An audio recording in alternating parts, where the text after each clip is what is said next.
Jim with Harvest Harmonics, and welcome again to today's episode of The Profitable Farmer and, of course, the future of farming today. It's kind of funny.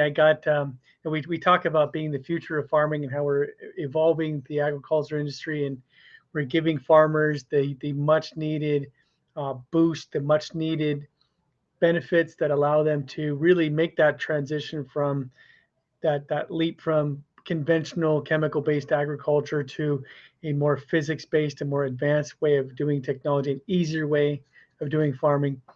And we always talk about ourselves as the future of farming. And today I got a request from our Treasury Department saying, hey, please, I haven't gotten the payroll report from September 15th. And of course, that's 2 weeks from now. So I thought, man, we really are the future of farming in every way. We're already filling out commission reports for 2 weeks from now. But it was a simple mistake, but I thought it was funny. In any case, I wanted to talk to you guys today a little bit about the approach that you use to farming, because what I'm noticing as I talk to so many farmers is there really kind of is three types of farmers. There's a lot of ways you can break down agriculture. It's a huge industry, but I could really break down farmers in kind of three categories. One is the kind of farmer that I call the innovative farmer, the farmer that is always looking for that competitive advantage. They're looking to move things forward. They're looking to try new things. They're looking to find out information about new technologies and new practices and new equipment and new chemicals or inputs and these things. They're just kind of always educating themselves and trying to move their operation forward. And I call them innovators. And these guys are always looking to move forward, to move things forward and get better. It doesn't mean that they buy every product that's out there. It doesn't mean that they necessarily have to be a large farm with a big science team already on staff or those types of things. I mean, I see these types of farmers that have 1 or 2 acres or a couple of hectares, and I see farms that have 50 to 100 hectares, and I see farms like this who have hundreds or thousands of acres or even tens of thousands of acres. And so whether a farmer is innovative or not, or an operation is innovative or not, doesn't necessarily have anything to do with the size of the operation. And I also notice it doesn't necessarily have that much to do with whether the person's the CEO of the company or the financial officer or the research and development guys or the science guys. We see these types of individuals in any type of role in the company.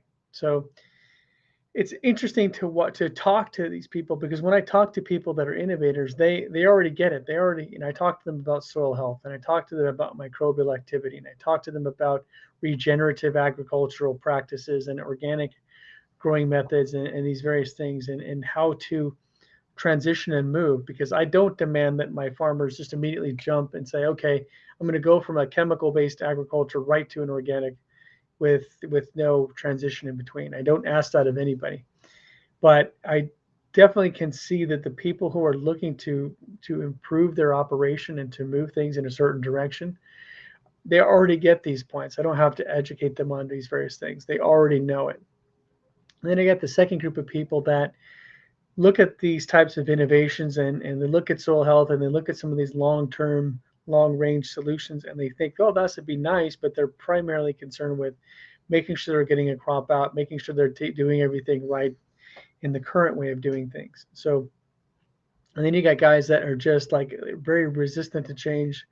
These are the types that I talked to a few last week who were almost laughing at me as I was talking about my new frequency based technology, which is producing all these results. And those are the guys that hey, they're not interested in soil health. They're not interested in microbial activity. They're not interested in reducing their water usage. They're not interested in reducing their fertilizer usage. They just want to keep doing things the way they've always been doing. And if that's you, I understand. I still invite you to continue to follow us, continue to ask questions, challenge me if you want to. I'm happy to meet that challenge, because I think it's important that we all understand that this technology and this type of approach is not going away. Whether you're looking at, hey, you have 1,000 farms using this, or a 10,000 or 10 million or what have you, this type of approach is too good. The results that we're producing is too good. It's too amazing. It's too far above what's the current state of the art, that this is not just going to go away, and we're not going to go away, because we will continue to educate. We will continue to work with farmers, not against them, in order to help them take their farm to the next level. And that's really what it's all about. But today, what I really wanted to talk to you about was short range versus long range thinking. I think that obviously we cannot abandon everything that you're doing that's been successful. I don't ever ask a farmer with 1,000 acres or 10,000 acres to just immediately jump on board with my technology and completely stop doing everything they're doing. I never ask a farmer to completely stop their fertilizer usage, right? Or to completely stop their pesticide usage. But I tell them, look, with our technology, you're going to see that you're not going to need it. So let's pick an area of the farm where you can not spray that area. Where, hey, if you have 1,000 acres, maybe 10 of those acres you're going to say, I'm not spraying that area. Or there's another 10 acres, 100 acres, whatever you're comfortable with. We say, look, I'm going to reduce my fertilizer by 20% on this small section of my farm, whether that's, again, 5 acres if you're a smaller farmer, or maybe that's 50 acres or 100 acres if you're a large operation. You're going to say, okay, I'm not going to fertilize, or I'm going to cut my fertilizer by 20 or 30% on this farm. And I'm going to really measure those differences in the soil, in the plant health, in the productivity, et cetera, and see, hey, maybe I really can reduce my fertilizer use by 20%. I'm not going to ask you just to immediately go cold turkey and do that without testing it, but I say, let's set up a test. In fact, we have a data evaluation process by which we're doing just that with large growers. We're setting up minute tests, almost university style trials, where we do regular soil tests, we do microbial tests in the soil, we do leaf analysis and sap analysis, and measure the health of the plant itself. We do obviously yield tests, but we do shelf life tests, and we do all these different measurements. We do labor evaluations and water usage tests and these types of things. And we do that because we know that our technology, just by making plants healthier and improving microbial activity in the soil, that we're dramatically improving the plant and the soil environment simultaneously, but doing so in accordance with nature as opposed to working against nature as we do in traditional agriculture nowadays. So if these types of things are things that you want to do, we want to talk to you. If you're a large farm especially, we definitely want to set up a data evaluation for you on your farm. So not just to prove that our technology is going to improve your yield, but to prove we can save you on fertilizer, to prove we can save you on water, to prove we can reduce your labor costs, to prove that we can get better quality, better shelf life on your fruits and vegetables. These are the types of things that are going to really sustain you going forward. We knew that we needed to create a solution that was not just going to increase yields at the expense of long-range soil fertility or environmental health. We knew that we had to develop a system that takes all of these factors into account. And so when we built the Kyminasi Plant Booster technology, or when Fulvio Baumelli built the Kyminasi Plant Booster, he went through thousands and thousands and thousands of tests, and he proved beyond any doubt that all we have to do is just look at the health of the plant, make that plant as efficient as possible, and then improve microbial activity in the soil so that the soil gets rebuilt. At the end of the day, the long-range strategy for any growing operation of any size, I don't care if you're 5 acres or 5 million acres, if you're not taking care of the soil and you're not taking care of the microbes in soil and you're not taking the right mycorrhizae in the soil, then 100 years from now, we may not be able to grow. We may not be able to fix the problem at that point.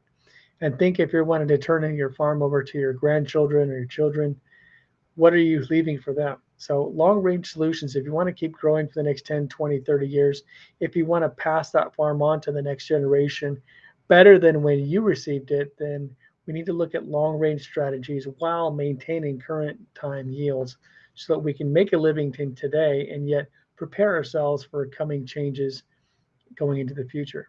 And I've heard a lot of farmers complain that climate change has severely reduced their ability to grow crops, and they've had to make adjustments. My thought is, instead of being reactive to those changes, let's be proactive and let's actually do something now before it becomes a real problem so that we can stem these problems and nip them in the bud so we don't have them. If all of this sounds great to you and you really want to be a part of the future of farming, you really want to see something that is really going to lead the industry in a positive direction and help our farmers, not just work against them and regulate them, but help our farmers to make a good living, to produce a good quality crop, and to take care of our soil and our environment into the future. If you really want to be a part of that, please go to our website at harvestharmonics.com. Check out our science page and learn about this new technology in biophysics and how we're using this new technology to dramatically improve crop yields and crop health. And go through our case studies and then fill out a request for quote form or request for contact form. And let's work together to help make this world a better place. We all have to be a part of that. We all have a responsibility for that. It doesn't mean that any one person has to do it alone or any one company has to do it alone. We certainly are working with a lot of other companies that have like-minded interests who are trying to propel the industry forward.